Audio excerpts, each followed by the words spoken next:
Gandang araw mga kasambuhay. Kanina, umaga, yung aming CR sa baba. Meron kaming maliit na CR sa tabi ng garahe. Nagbara. Sa madalit salita, hindi namin ma-flush yung bowl. Yan. Bago ko ibigay yung aking tip, English tip muna ha. Meron akong practical tip pero English tip muna.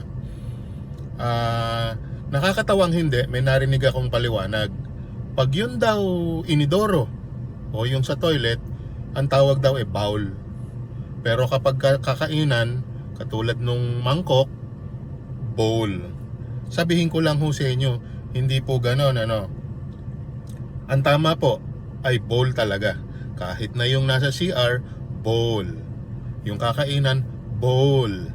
Yung sport, bowling. So, yon, short tip lang no. Bowl po talaga, bowl.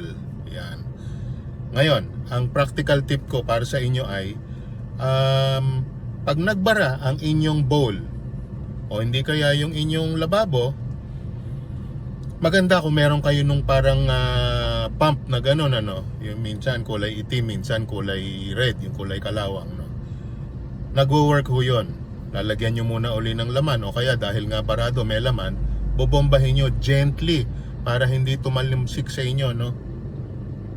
Pero kung wala kayong ganun sa bahay, lalabas pa kayo para bumili, tignan nyo muna kung meron kayong baking soda na marami-rami siguro, yung isang kahon na ganun kalaki, at meron kayong suka. Sa Pilipinas, ang karamihan ng pamamahay merong suka. Ibuhos nyo ho yung baking soda, tapos ibuhos nyo mga 1 tasang suka. Ngayon, ang effect nun, para siyang bubula, para siyang soft drinks, bubula siyang ganon. Yung chemical reaction na yon, sabi nila, nasubukan ko na, umubra naman. Hindi ko kaya ipaliwanag, pero sa akin umubra. Natanggal yung bara.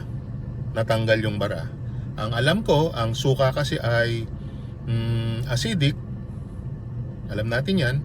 At yung baking soda, kung papansin niyo, kapag nabasa ang baking soda, madulas, napakadulas. Hindi ko alam kung yun ang kapaliwanagan talaga, pero pag pinagsama yung dalawang yun sa isang drain,